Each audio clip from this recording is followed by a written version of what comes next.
We're now going to jump right back into this to the next portion of the morning. I'm really excited about this because I think this brings an added dimension to what we offer from a cancer center. It's not just, hey, let's treat patients cancers, but let's treat patients. Let's kind of treat the patients holistically.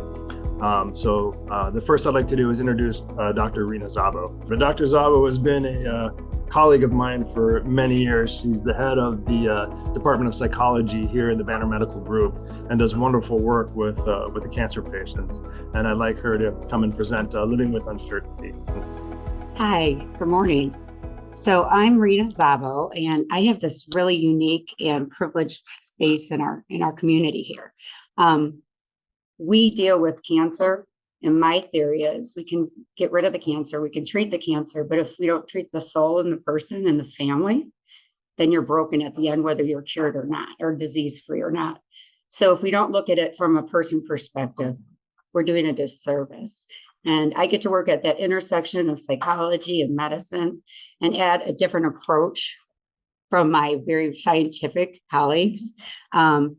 Definitely a different type of a training, more about the psychology and the neurology, if you will, that I kind of spend my time in. So today I wanted to talk a little bit about cancer recurrence, and I have no disclosures.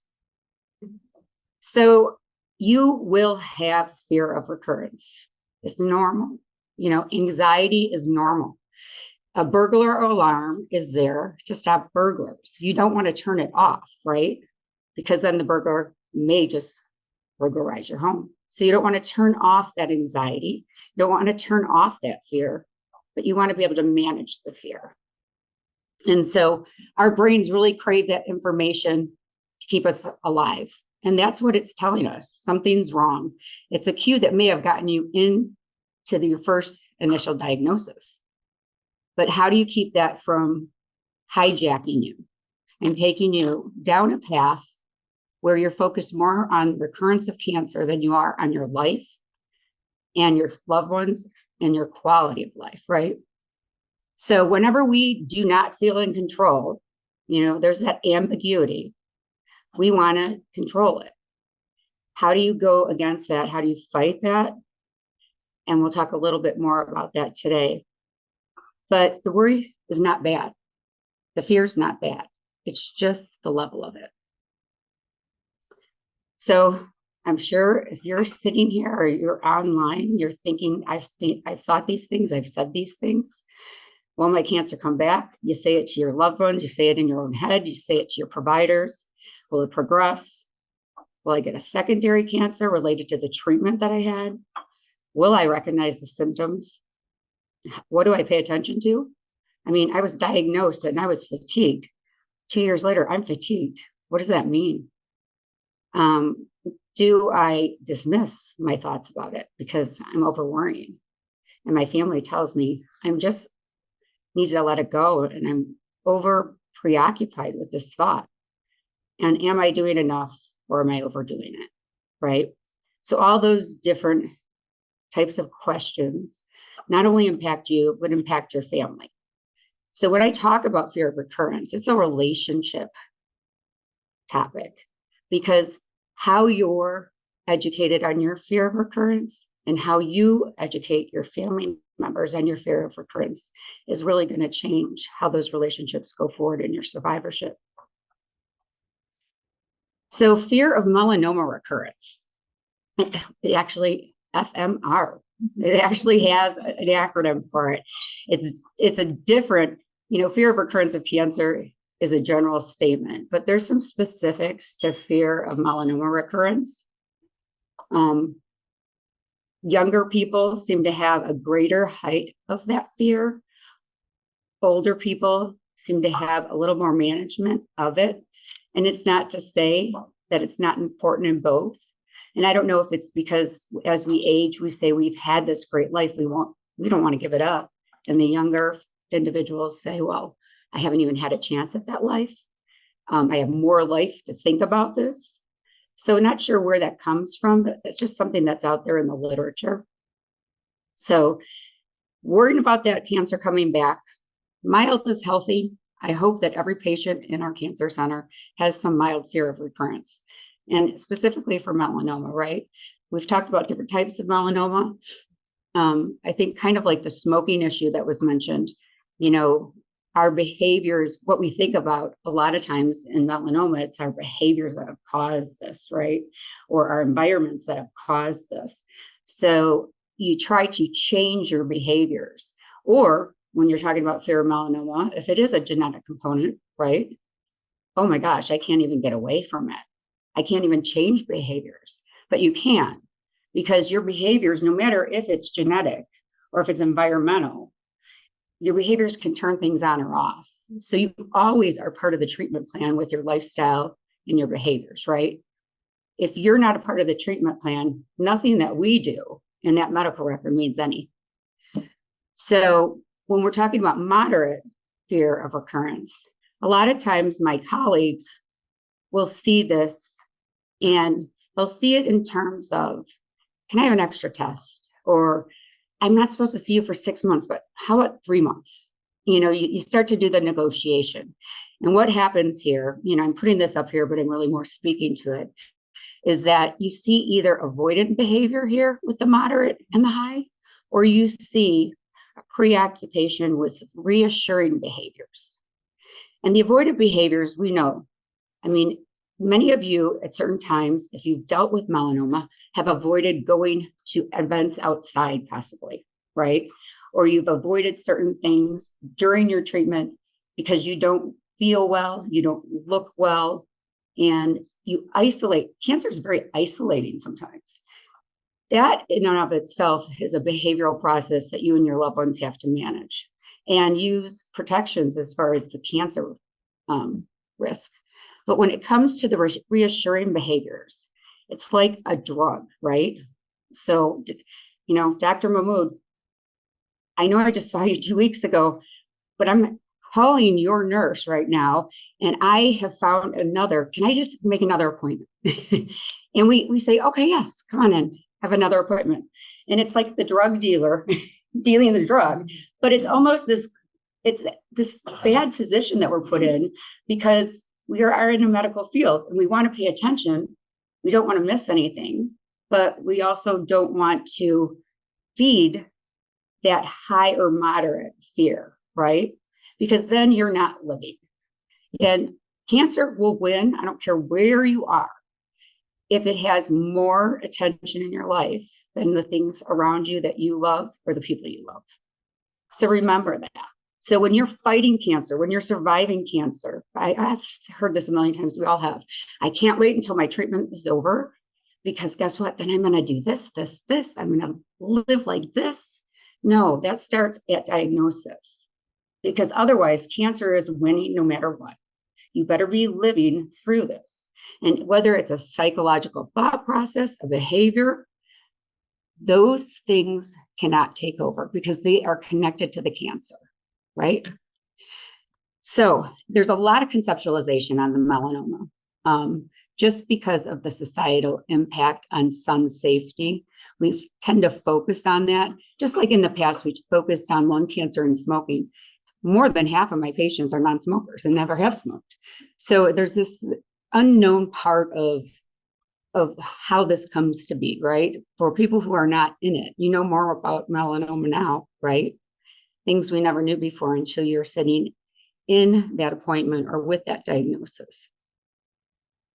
So we have high levels of preoccupation, high levels of worry, persistence, and then hypervigilance of bodily symptoms. Is that you? Is that someone that you love?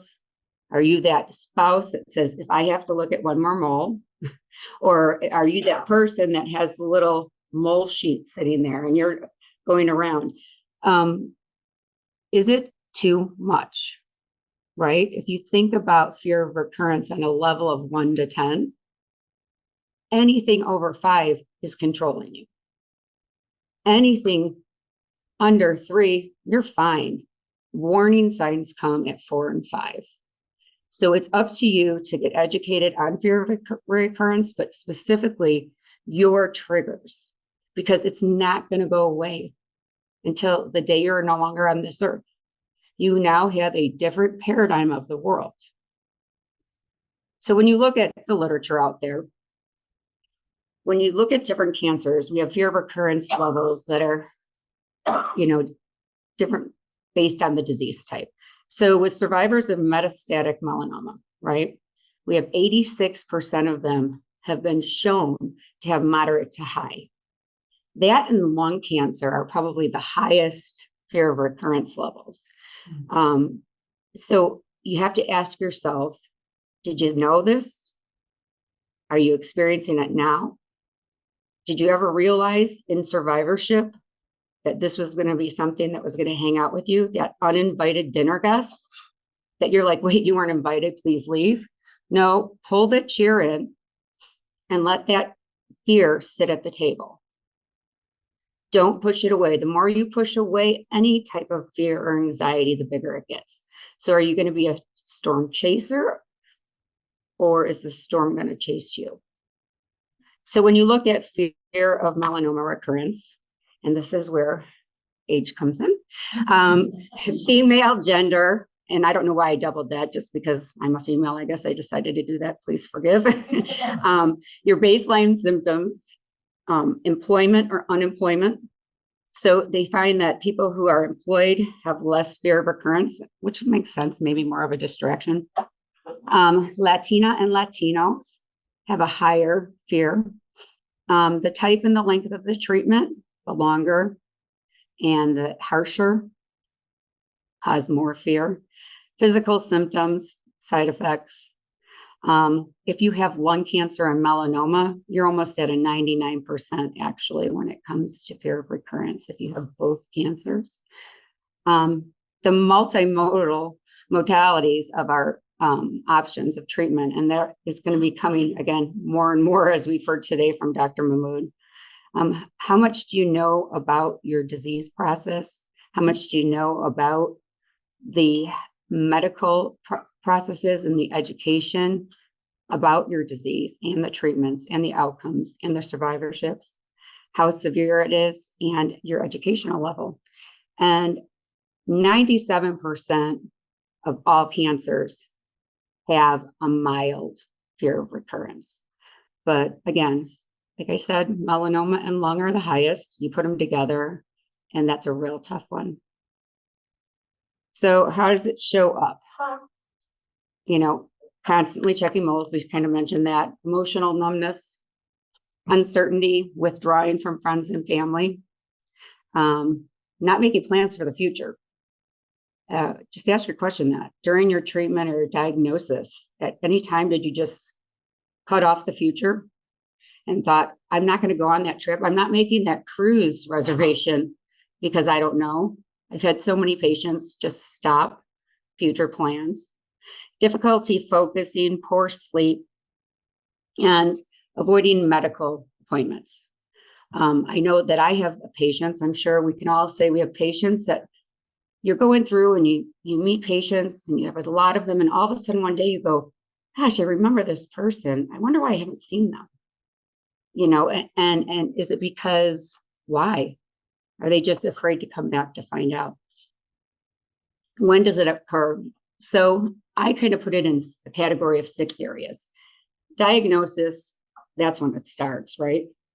Anniversaries of treatment, anniversaries of diagnosis, anniversaries of anything related to your melanoma. Anniversaries are huge. They come every year. So they're not going away. Get used to them and look at them as something other than dread, right? If you didn't have an anniversary, you wouldn't be here. So when you also think about media, I think about some of my patients that I've sat in appointments with after Olivia Newton-John, or, when we had Tom Petty. All of a sudden, people I haven't seen, they had a connection to that media figure, and it brings up some angst. Medical appointments, whether it's every 6 months, every year, non-medical appointments, like when you graduate, right? Wait a minute, I was here all the time. These people knew me by name. Now I don't even come to this building Now what?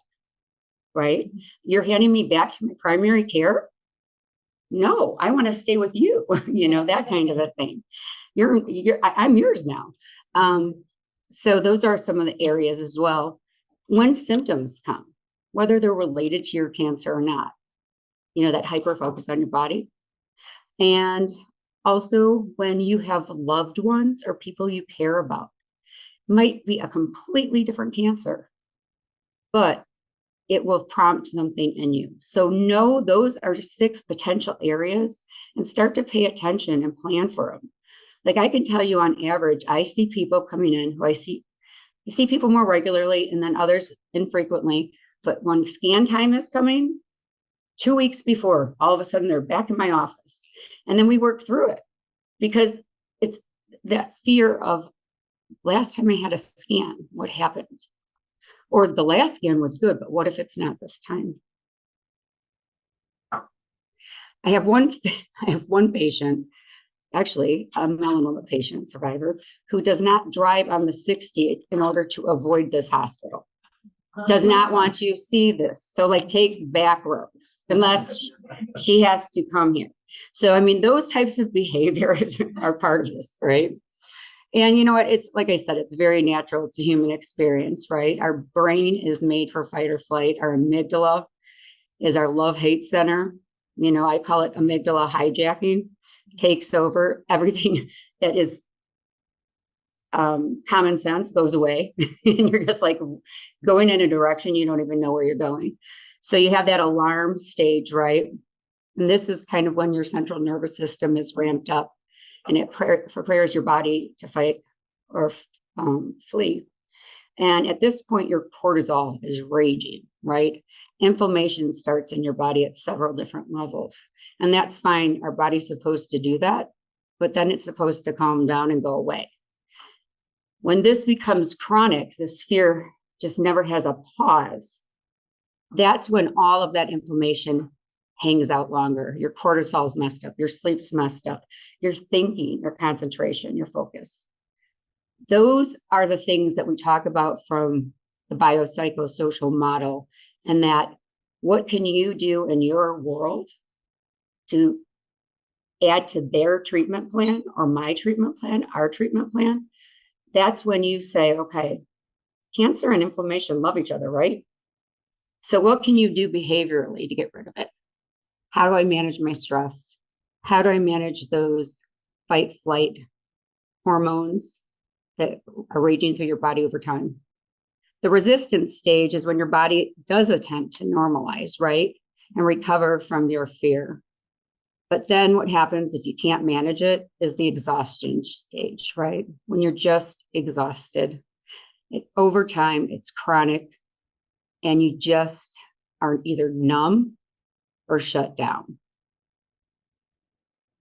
We have a lot of GI issues with fear of melanoma recurrence. We have a lot of depression, headaches, migraines, some cardiac issues. Many people end up in the ER and it's a panic attack, not a heart attack.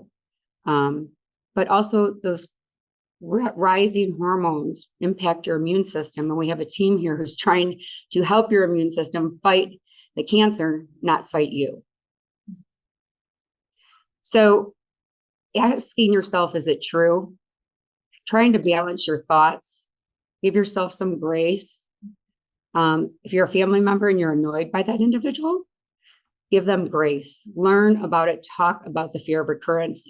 If you haven't been in this position, you can't really understand it, right? Don't hide, don't run, chase. Let go of the fight, right? The more you fight it, the harder it will punch you. Accept that fear is here to stay. Anxiety is here to stay. And it's actually good, okay? Accepting is not resignation. It's not giving up. Be intentional. Get rid of what if. How many times have you said, what if my scans don't come back right? What if he comes into the consult room and says this? What if? Get rid of it. Anything that you can do to ground yourself, whether it is looking around and naming out loud or in your head what you see, hear, smell, feel. There's some breathing exercises that actually work better than benzodiazepines like Valium and Ativan, and they take about 45 seconds. I'm happy to provide some handouts for AIM to put on their website. And distract. Lastly, self-compassion. Give yourself some care. There's some great resources with Dr. Kristen Neff. Selfcompassion.org talks a lot about this. And the best part, this works so good, but you have to do it. Set an alarm every day to worry. 15 minutes. You do nothing else. I don't care if you scream, punch a pillow, take a walk, write about it, talk about it. I don't care what you do, but when that alarm goes off, you're done. And later on, when that worry comes back, you go, sorry, worry, sorry, fear. See you tomorrow at 10 a.m. Sounds so simple, but it works. And make sure you're asking the right questions of your care team. Don't walk in there with just random questions coming out of your brain at that moment. Plan ahead, ask the questions that you need to help give you that foundation to manage the fear when it comes. And then mindfulness is a huge thing. You hear a lot about it right now. I am not a yoga person that's going to sit in the lotus position by any means. My brain works not like that. I'm too spastic. So I'm talking about just sitting there and breathing, or putting on a short 2-minute guided something on your phone or on your computer. And here are some resources. There's another resource I want to mention really quick before I'm done. My mentor, who I meet with weekly, is part of their team over at MD Anderson in Houston. And honestly, very much a role model. He's a melanoma survivor, actually. He was very blessed with a third clinical trial and is teaching today. However, at one point when he was diagnosed, he decided that he was great at teaching us, other providers, and realized that he did not do very much for the patients. So he and his wife started a nonprofit called Anti-Cancer Living, and they have a short little book, kind of their philosophy. So Anti-Cancer Living, look it up. Then all of us, as a part of the Integrative Oncology Society, many of them got together, created another nonprofit, and it's all free to you. And it expands upon that initial work. And it's called Anti-Cancer Living. And there's free webinars, there's ebooks, it has everything about change, mindset, has everything about lifestyle changes for cancer survivorship. She'll go into this a little more. So at this point, I'm going to hand off to, I just have to get all your credentials. Lillian Swadek. She's been here as long as I have, and she is a registered dietitian, and she's going to talk a little bit about the nutrition for survivorship and also during your journey of treatment. Thank you.